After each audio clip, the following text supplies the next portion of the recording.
আসসালামু আলাইকুম। যখন এইটা ওরা দেখলো তখন ওরা নিশ্চিত হয়ে গেল যে তাহলে আগামীকাল আমাদের শাস্তি আসবে। ইউনূস আলাইহিস সালাম তার সপরিবারে এলাকা ত্যাগ করলেন। এখন ওরা চিন্তা করলো যে কোনো উপায় নাই, শাস্তি আসবে, ইউনূস আলাইহিস মিথ্যা বলে নাই। তখন ওরা এমন একটা দৃষ্টান্ত স্থাপন করলো যে দৃষ্টান্ত পৃথিবীতে আর নাই। সেটা হলো ওরা কি করলো, খোলা মাঠে সব বেরিয়ে পড়লো। বেরিয়ে পড়ে মাদেরকে আলাদা রাখলো, শিশুদেরকে আলাদা রাখলো, পশুগুলির মা পশুগুলি আলাদা রাখলো এবং বাচ্চা পশুগুলি আলাদা রাখলো। এবং এমনভাবে তাদের চিৎকার শুরু হলো, মা পশুগুলি বাচ্চার জন্য কাছে, বাচ্চাগুলি মায়ের জন্য কাছে, পশুগুলি আর মানুষেরা ওইরকম ছোটো বাচ্চাদেরকে দুধ দেওয়া হচ্ছে না, তাদেরকে পৃথক রাখা হয়েছে, মায়েরা পৃথক থাকছে। এমনভাবে আল্লাহর কাছে একটা রোনাজারি তারা শুরু করলো, মনে হয় যেন আকাশ পৃথিবী তারা মুখরিত করলো, গগন বিদারণ করার অবস্থার মতো একটা অবস্থা। এভাবে তারা আল্লাহর কাছে কান্নাকাটি করে তওবা শুরু করলো। তখন মুহররমের 10 তারিখে তাদের উপরে এই আযাবটা পরিলক্ষিত হচ্ছিল এমনভাবে যে হঠাৎ করে মেঘ তাদের শহর, তাদের অঞ্চলটাকে ঘিরে ফেলেছিল এবং মেঘ থেকে ধোঁয়া বের হচ্ছিল। এইভাবে মনে হয় যেন শহরটাকে ঢেকে ফেলা হয়েছে, এরকম শাস্তির নিদর্শন প্রকাশ পেয়ে গিয়েছিল। তখন ওরা এইভাবে তওবা করার পর আল্লাহ তাআলা তাদের থেকে শাস্তি হটায় দিলেন। ইউনূস আলাইহিস সালাম মুহররমের 10 তারিখে এখন দেখে পরের দিন যে ওরা বেঁচে আছে। তখন ইউনূস আলাইহিস সালাম ভীত হয়ে পড়লেন। সেই জাতির একটা নিয়ম ছিল, কেউ মিথ্যা বলেছে প্রমাণ হলে তাকে হত্যা করা হতো। এখন ইউনূস আলাইহিস সালাম মনে করেন যে ওরা আমাকে মিথ্যাবাদী মনে করবে, যে আমি শাস্তির কথা বলেছি, ভয় দেখিয়েছি, শাস্তি আসে নাই, তাহলে ওরা আমাকে পেলে হত্যা করবে। এই ভয়ে ইউনূস আলাইহিস সালাম এলাকা ত্যাগ করে উনি নদীর পাড়ে চলে গেলেন। এই নদীটা কোন নদী, তাফসিরের জায়গায় লিখেছে, বাস্তবের সাথে আর মিল হয় না। তাফসিরে লেখছে বাহারে রুম। এই বাহারে রুম থেকে এই অঞ্চলটা বহু দূরে। এটা সম্ভবত ওই নদী, নিনু অঞ্চলের কেনারায় নদী হলো দজলা। তো এই দজলা নদীর হয়তো পাড়েই উনি যেয়ে থাকবেন। সেখানে উনি যাওয়ার পরে একটা ভরা নৌকা যাচ্ছিল, সেই নৌকায় উনি উঠলেন। নৌকার মাঝি ওনাকে চিনল, ওনাকে নৌকায় তুলে নেওয়া হলো। কিন্তু নৌকায় তুলে নেওয়ার পরে নৌকাটা যখন নদীর মাঝ বরাবর গেল, নৌকাটা এখন সামনেও যায় না, পিছনেও যায় না। সবাই ভীত হয়ে পড়লো যে আমাদের নৌকার মধ্যে কোনো পলাতক গোলাম আছে বা মহাপাপী আছে, যার জন্য এই নৌকাটা চলছে না, এটা অনুসন্ধান করা হোক। তখন ইউনূস আলাইহিস সালাম বললেন, আমি পাপী, আমি পলাতক গোলাম, আমাকে আপনারা ফেলে দেন। কিন্তু ওরা বলে যে না, এটা তো হতে পারে না, আপনি তো ভালো মানুষ, তো আমরা এটা পরীক্ষা না করে আপনার কথা শুনবো না। তারপর লটারি করলো। এটা যেভাবে তাদের পরীক্ষা করার একটা বিধান ছিল, সেই লটারি একবার করে 3 বার তারা লটারি করলো। তো 3 বারই ইউনূস আলাইহিস সালাম লটারিতে পরাজিত হলেন এবং তার নাম আসলো। এরপরে ইউনূস আলাইহিস সালাম কোনো তাফসীরে বলেন যে উনি নিজেই ঝাঁপিয়ে পড়েছেন বা তাকে ফেলে দেওয়া হয়েছে। ওই জাহাজের পিছনে বড় একটা মাছ হাঁ করে দাঁড়িয়েছিল। ইউনূস আলাইহিস সালাম ওই নদীতে ঝাঁপ দিয়ে পড়লেন। তিনি বললেন যে আমি একার জন্য তোমরা সবাই ধ্বংস, এটা সম্ভব না। উনি ঝাঁপ দিয়ে নদীতে পড়ার সাথে সাথে বড় একটা মাছ, ফালতাকামুল হুদ ওহুয়া মুলিম, কোরআনের ভাষায় বলা হয়েছে যে বড় একটা মাছ তাকে খেয়ে ফেললো এবং তিনি ছিলেন সেখানে অপমানিত। তো এভাবে ইউনূস আলাইহিস সালাম এভাবে মাছের পেটে চলে গেলেন। তো এখানে বিষয়টা হলো এই যে ইউনূস আলাইহিস সালাম যখন দেখলেন যে তার জাতি মারা যায়নি বা আযাব আসে নাই, তখন তার আরও অপেক্ষা করা উচিত ছিল যে আল্লাহর পক্ষ থেকে আমাকে আল্লাহ কী নির্দেশ দেন বা কি হয়েছে। তিনি অপেক্ষা না করে দ্রুত তার সহিত এই নিজের সিদ্ধান্ত নিয়েছেন। এই সিদ্ধান্তে আল্লাহ তাআলা অসন্তুষ্ট হয়েছেন এবং এতটুকু ভুলের জন্য আল্লাহ তাআলা তাকে এই শাস্তি দিলেন যে মাছ তাকে গিলে ফেলল। তো মাছ এভাবে গিলে ফেলার পরে তাফসীরে লেখে যে আরও একটা বড় মাছ ওই মাছটাকেও খেয়ে ফেলছে। তো এইভাবে তিনি মাছের পেটে চলে গেলেন এবং মাছের পেটে কত সময় ছিলেন এটা নিয়ে তাফসীরকারদের নানা মত। সর্বোচ্চ 40 দিনের কথা বলা হয়। তো আমি মনে করব যে 40 দিন না, 40 মিনিটও যদি হয়, 5 মিনিটও যদি হয়, তো একটা মাছের পেটে একটা মানুষ ঢুকে গেলে 5 মিনিট তার জীবিত থাকার কোনো ক্ষমতা নাই।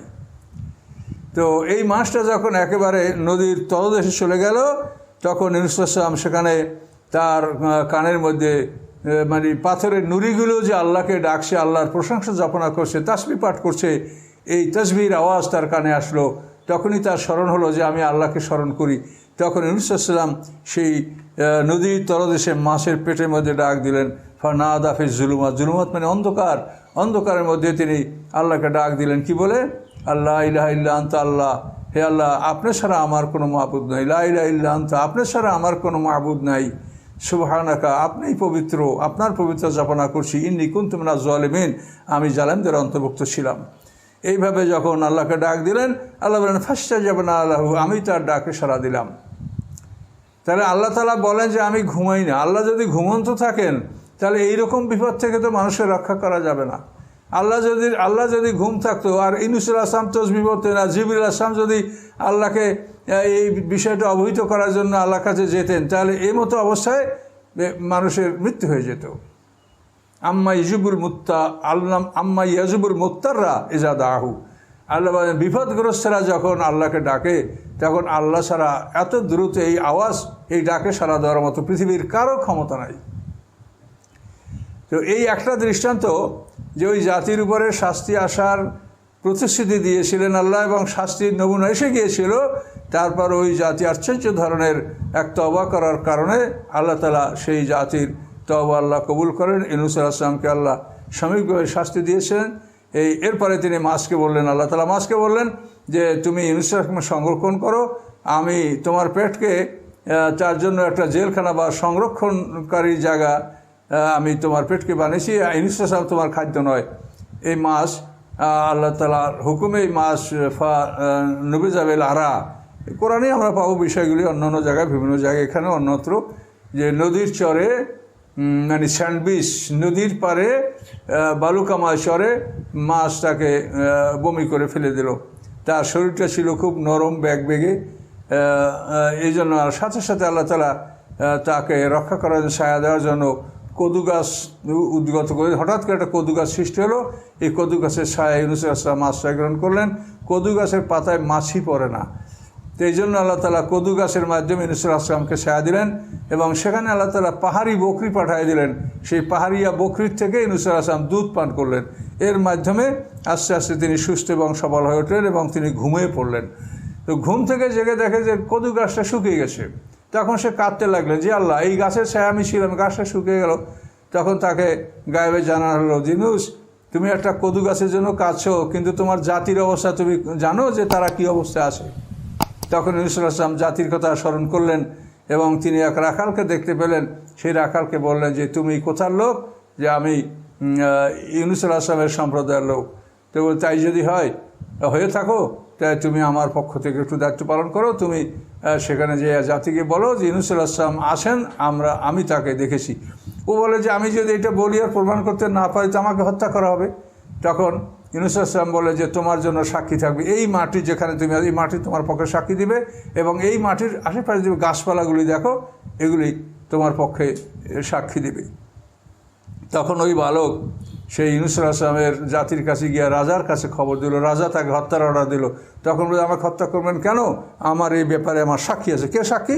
তখন লোকজন বলে আমার সাথে লোকজন দেন, দেখবেন। তখন সেই বাদশার পক্ষ থেকে লোকজন নিয়ে ওখানে আসলো। আসার পরে সে মাটিকে বললো, যে মাটি তোমাকে ইউনূস আলাইহিস সালাম সাক্ষী রেখেছে, তুমি সাক্ষী দাও। হে গাছ, তোমাদেরকে ইউনূস আলাইহিস সালাম সাক্ষী রেখে সাক্ষী দাও। তখন এই গাছপালা মাটি সাক্ষী দিল। সাক্ষী দেওয়ার পরে এই বালকের সম্মান করা হলো, তাকে সম্মান দেওয়া হলো। কোনো তাফসিরে বলা আছে যে তাকে মানে রাজা বানানো হয়েছিল। যাই হোক, এইভাবে ইউনূস আলাইহিস সালাম পুনরায় তার জাতির কাছে ফিরে গিয়েছিলেন। তো ইউনূস আলাইহিস সালাম জীবনের এই সাধারণ পদস্খলন, যে আল্লাহর হুকুমের আগেই তিনি কেন রওনা করলেন। তিনি আল্লাহর পয়গম্বর, তিনি আল্লাহর হুকুমের অপেক্ষা করবেন, এই অপেক্ষা না করাই তার জন্য এটা অপরাধ বলে সাব্যস্ত করা হয়েছে, এবং এই জন্য আল্লাহ তাআলা শাস্তি দিয়েছিলেন। তো এই ঘটনাটা কিন্তু একটাই, পৃথিবীতে শাস্তির ওয়াদা করার পরে বা শাস্তির নিদর্শন প্রকাশ পাওয়ার পরে কোনো জাতিকে আল্লাহ মুক্তি দেন না, শুধু ইল্লা কওমা ইউনূসা। আল্লাহ একমাত্র ইউনূস আলাইহিস সালাম জাতিকে আল্লাহ বলেন লাম্মা আমানু কাশাফনা আনহুমুল আযাব, যখন তারা ঈমান এনেছে আমি তাদেরকে শাস্তি অপসারণ করেছিলাম, আযাব আল খিজি, অপমানজনক শাস্তি, ফিল হায়াতের দুনিয়ার জীবনে, ও মাত্তা নামেলাহীন, এবং তাদেরকে নির্ধারিত সময়ের জন্য আমি ভোগবিলাস দান করেছিলাম। এই মানুষগুলি তাদের নির্ধারিত হায়াত পর্যন্ত বেঁচে তারপর মারা গেছে। আল্লাহ বলেন, হে রাসূল, ওয়ালাউ শাআ রাব্বুকা লাআমানা মান ফিল আরদি কুল্লুহুম জামিয়া, আপনার রব যদি চাইতো তো পৃথিবীর সমস্ত মানুষ মুসলমান হয়ে যেত। কিন্তু আপনার রব এটা চাবেন না। আপনার রব ভালো মন্দ স্পষ্ট করে তাদের জ্ঞানের উপর এটা ন্যস্ত করে দিয়েছেন। এটা আল্লাহ চাবেন না। আল্লাহ চাইলে তো সব মুসলমান হয়ে যায়, কিন্তু আল্লাহ চাবেন না। আল্লাহ জ্ঞান দিয়েছেন, জ্ঞানের স্বাধীনতা দিয়েছেন, আলোর পথ অন্ধকার পথ স্পষ্ট করে দিয়েছেন, নবী পাঠিয়ে দিয়েছেন এবং মানুষকে স্বাধীনতা দিয়েছেন। লায়কারাফি দিন, এখানে জবরদস্তি নাই। স্বাধীনভাবে যে ইচ্ছা করবে সে দিন গ্রহণ করবে। এটা হলো আল্লাহর এই উম্মতের জন্য বিধান। তো এই জন্য আল্লাহ তাআলা তার রাসূলকে বুঝায় বলছেন, আপনার রব চাইলে পৃথিবীর সবাই মুসলমান হয়ে যেত। আফান্তা তুকরুন্না সাত্তা ইয়াকুনু মুমিনিন, মানুষগুলি মোমেন না হওয়া পর্যন্ত তাদের উপরে আপনি জবরদস্তি করবেন, জোর করে মোমেন বানাবেন? কাজে এটা এ ধরনের চিন্তা যেন আপনার না থাকে। আপনার কাজ হলো সত্যকে প্রকাশ করে দেওয়া, সত্য বর্ণনা করে দেওয়া।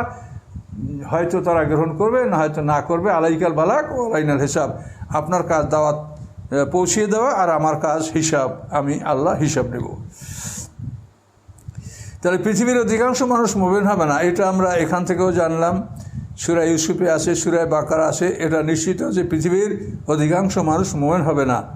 কাজেই কখনোই গণতান্ত্রিক পদ্ধতিতে আল্লাহর দিন কায়েম হবে না। তো এই জন্য দিন কায়েম হবে ছোটো দলের মাধ্যমে। ছোটো দল বড় দল সংঘর্ষ হবে, যুদ্ধ হবে। ছোটো দলের মাধ্যমে বড় দল জয়যুক্ত হবে এবং সেই ছোটো দলে সেই রকম উৎকৃষ্ট মানব থাকবে, নবী রসুল পয়গম্বর অথবা তাদের সাহাবীরা থাকবেন। তখন এই সমস্ত ছোটো দল বড় দলের উপরে জয়যুক্ত হবে এবং আরেকবার পৃথিবীতে ইসলাম কায়েম হবে। এবং সেই সময় ঈসা আলাইহিস সালামের অবতরণ জরুরি, যেহেতু ওনার মতো ওই রকম মানুষ না হলে আমাদের মতো মুসলমান দ্বারা ছোটো দল বড় দলকে পরাজিত করতে পারবে না। কাজে এজন্য যে ধরনের লোক লাগবে সেই ধরনের লোক আল্লাহ আকাশ থেকে নামাবেন। ঈসা আলাইহিস সালাম ওমা কানা নাফসুন আন তু'মিনা ইল্লা বিইজনিল্লাহ, কোনো মানুষ আল্লাহর অনুমতি ছাড়া ঈমান আনতে পারে না। ঈমান আনার ব্যাপারে আল্লাহর অনুমতি থাকতে হবে। অর্থাৎ মানুষ ইচ্ছা করবে, ইচ্ছা করার পরে আল্লাহ তাআলা অনুমতি দিবেন, তারপরই তার ঈমান গৃহীত হবে। মানুষ ইচ্ছা করবে, এরপরে সেটা কার্যে পরিণত করা এটা আল্লাহর উপরে নির্ভর করবে। ওয়াজালুর রিজসা আলাল্লাযিনা লা ইয়াকিলুন, এবং অপবিত্র তাদের উপরই চাপানো হয় যারা জ্ঞান রাখে না। পাপ, অপবিত্র, কুফরি, এটা যারা জ্ঞান রাখে না তাদের উপরই এটা চাপানো হয়। কীভাবে? একটা আয়াত বিশ্বাস করে, কুফরি তার আমলনামায় জমা হয়। আর একটা আয়াত নাযিলা বিশ্বাস করে, কুফরি তার আমলনামায় জমা হয়। এইভাবেই তাদের উপরে অপবিত্রতা বা পাপ এগুলি জমা হয়। কুল ইনজুরু মাযা ফিস সামাওয়াতি ওয়াল আরদি, আপনি বলেন যে দেখো কি আছে এই আকাশ পৃথিবীর মধ্যে। মাযা ফিস সামাওয়াতি ওয়াল আরদি, কী আছে এগুলি তোমরা দেখো, আকাশ পৃথিবীর নিদর্শনগুলি দেখো। অমা তুগনিল আয়াত ওয়ান নুজুর, আল্লাহ বলেন এই নিদর্শন এবং এই ভয় প্রদর্শন কোনোই উপকারে আসবে না আন কওমিন লা ইউমিনুন, ওই জাতির জন্য যারা ঈমান আনে না। যারা ঈমান আনে না তাদের জন্য এই নিদর্শনগুলি এবং এই ভয় প্রদর্শন এটা কোনো উপকারে আসে না। ওরা কখনোই এর থেকে উপদেশ গ্রহণ করবে না, ঈমান গ্রহণ করবে না। ফাহাল ইয়ানজুরুনা ইল্লা মিসলা আইয়ামিল্লাযিনা খালাউ মিন ক্বাবলিহিম, তারা আর কিছুর অপেক্ষা করে না, বরং এটারই অপেক্ষা করে যে তাদের পূর্বপুরুষদের যে দৃষ্টান্তটা গেছে ওই দৃষ্টান্ত তাদের উপরে আপতিত হোক। মানে পূর্ব জাতির দৃষ্টান্ত এই যে তারা কোনোভাবেই নবী রাসূলদের কথা মানে নাই। শেষ পর্যন্ত যখন তাদের উপরে শাস্তি আসে বা শাস্তির নমুনা প্রকাশ পেয়ে গেছে তখন তারা ঈমান এনেছে। কিন্তু এই ঈমান কবুল হবে না, এটা তো আল্লাহ তাআলা স্পষ্টভাবে বলেই দিয়েছেন। কুল ইনতাযিরু ইন্নী মাআকুম মিনাল মুনতাযিরিন, অপেক্ষা করো আমি তোমাদের সাথে অপেক্ষাকারী থাকলাম। সুম্মা নুনাজ্জি রুসুলনা, আল্লাহ বলেন এরপরে আমি মুক্তি দিয়েছিলাম কাদেরকে? আমার রসুলদেরকে। আল্লাযিনা আমানু, এবং যারা ঈমানদার তাদেরকে আমি মুক্তি দিয়েছিলাম। কাযালিকা হাক্কান আলাইনা নুনজিল মুমিনিন, এভাবেই মুমিনদেরকে মুক্তি দেওয়া এটা হচ্ছে আমার বিধান, আমার সুন্নত। তো এই জন্য আল্লাহ তাআলা এই দৃষ্টান্তগুলি আমাদেরকে তুলে দিয়ে সব কিছু দেখাচ্ছেন হেদায়েতের জন্য। আল্লাহ এতভাবে আমাদেরকে বুঝাচ্ছেন, কিন্তু আমরা বুঝতেছি না। কাজে এই জন্য পৃথিবীর অধিকাংশ মানুষ আসলে কোরআন থেকে দূরে। আমরা এখনও দেখতে পাচ্ছি নবী রাসূলরা এভাবেই সারা পৃথিবীতে দাওয়াত নিয়ে আসার পর এটাই তারা দেখেছেন যে অধিকাংশ মানুষ কোরআনের উপদেশ নসিহত থেকে তারা দূরে থাকে। কুল ইয়া আইয়ুহান নাস ইন কুনতুম ফি শাক্কিন মিন দীনি, হে মানব সকল, হে মক্কার অধিবাসীরা, সে সারা বিশ্বের মানুষেরা শোনো, ইন কুনতুম ফি শাক্কিম মিন দীনি, আমার দিনের ব্যাপারে যে দিন, যে বিধান আমি তোমাদের কাছে নিয়ে আসি, ইন্না দ্দীন ইনদাল্লাহ এই বিধান, তোমরা যদি এই বিধানের ব্যাপারে সন্দেহ পোষণ করো, সন্দেহের মধ্যে থাকো, তাহলে জেনে রাখো ফালা আবুদুল্লাযিনা তা'বুদুনা মিন দুনিল্লাহ, যে আল্লাহকে বাদ দিয়া তোমরা যাদের ইবাদত করো তাদের ইবাদত আমি করি না। ওয়ালাকিন আবুদুল্লাহ আল্লাযী ইয়াতাওয়াফাকুম, বরং আমি ওই আল্লাহর ইবাদত করি যে আল্লাহ তোমাদেরকে মৃত্যু দান করে থাকেন, যে আল্লাহ তোমাদের জান কবজের ব্যবস্থাপনা গ্রহণ করে থাকেন, আমি সেই আল্লাহর ইবাদত করি। ও মৃত্যু নাকুনা মিনাল মুমিনিন, এবং আমাকে আদেশ দেওয়া হয়েছে, আমি আদিষ্ট যে আমি মুমিনদের অন্তর্ভুক্ত হব, কাজে আমি তোমাদের ওই দেবদেবীর আনুগত্য আমি করব না। আর আমাকে কি বলা হয়েছে, আন আকেম ওয়াজহাকাল দ্বীনে হানিফা, এই দ্বীনে হানিফের প্রতি জানি একনিষ্ঠভাবে আমি নিজেকে সেখানে আমি প্রতিষ্ঠা করি। দ্বীনে হানিফের উদ্দেশ্যে আমি আমাকে প্রতিষ্ঠিত করব এবং আমি এককভাবে মানে একনিষ্ঠভাবে দ্বীনে হানিফে আমাকে আমি প্রতিষ্ঠা করব, এটা আল্লাহ আমাকে আদেশ দিয়েছেন। দ্বীনে হানিফ হচ্ছে ইব্রাহিম আলাইহিস সালামের দিন, মিল্লাতে আবিকুম ইব্রাহিম। এই দ্বীনে হানিফ এই হানিফের মধ্যে আমি নিজেকে প্রতিষ্ঠিত করব, এজন্য আমি আল্লাহর পক্ষ থেকে আদেশপ্রাপ্ত হয়েছি। আল্লাহ বলেছেন ওয়ালা তাকুনান্না মিনাল মুশরিকিন, তুমি কখনোই মুশরিকদের অন্তর্ভুক্ত হবে না। যেটা রাসূলকে বলা হয়েছে তার অর্থ আমাদের সমস্ত উম্মতকে এই কথা বলা হয়েছে যে আমরা সবাই দ্বীনে হানিফের অন্তর্ভুক্ত হব, আমরা মুশরিকদের অন্তর্ভুক্ত হব না। ওয়ালা তাদু মিন দুনিল্লাহি মা লা ইয়ানফাউকা ওয়া লা ইয়াদুররুকা, আল্লাহ বলেন আল্লাহকে বাদ দিয়া তুমি এমন কিছুকে ডেকো না যারা তোমার ক্ষতি উপকারও করতে পারে না, ক্ষতিও করতে পারে না। ফায়াম ফালতা, যদি তুমি এইরকম সত্তাকে ডাকো যারা উপকার ক্ষতি কিছুই করতে পারে না, ফাইন নাকে জামানা জলেবেন, তাহলে তো নিশ্চয়ই তুমি জালেমদের অন্তর্ভুক্ত হবে। এখানে আল্লাহর রাসূলের মাধ্যমে আল্লাহ তাআলা সব আদেশগুলি আমাদেরকে দিচ্ছেন। কাজেই পৃথিবীর মানুষের আশ্রয় হলো মাকড়সার ঘরে আশ্রয় নেওয়া, এখানে তো কোরআনে আল্লাহ সূরা আনকাবুতে বলে দিয়েছেন। তাহলে আমরা সমাজবদ্ধভাবে বসবাস করব, পরামর্শ ভিত্তিতে কাজ করব, কিন্তু আমরা আল্লাহ ছাড়া কারো উপরে নির্ভর করব না এবং আল্লাহ ছাড়া অন্য কোনো শক্তির কাছে আমরা আত্মসমর্পণ করব না। এটাই আল্লাহ আমাদেরকে বলছে। আল্লাহ বলেন ওয়াইয়ামসাসকাল্লাহু বিদুরিন ফালা কাশিফা ইল্লাহু, যদি কোনো অনিষ্ট আপনাকে স্পর্শ করে, আল্লাহ ছাড়া আপনার এই অনিষ্ট কেউ দূর করতে পারে না। ওয়াইয়ুরিদকা বিখাইরিন, আল্লাহ যদি কোনো কল্যাণের ইচ্ছা করেন, আপনাকে কোনো কল্যাণ পৌঁছে দিতে ইচ্ছা করেন, ফালা রাদ্দা লিফাদলিহি, তা আল্লাহর এই অনুগ্রহকে কেউ ফিরাতে পারে না। ইউসিবু বিমা ইয়াশা, আল্লাহ যাকে এই কল্যাণ দান করতে চান অবশ্যই তার কাছে কল্যাণ এসে পৌঁছবে। আল্লাহর বান্দাদের হতে আল্লাহ যার কাছে কল্যাণ পৌঁছাতে চান অবশ্যই তার কাছে কল্যাণ আল্লাহ পৌঁছে দেবেন। আল গফুরুর রহিম, আল্লাহ তাআলা ক্ষমাশীল এবং দয়াবান। মানে সর্বক্ষেত্রে আল্লাহ বলছেন তোমরা যদি ফিরে আসো, তোমরা যদি তওবা করো, তো আল্লাহ তাআলা তোমাদের তওবা কবুল করবেন।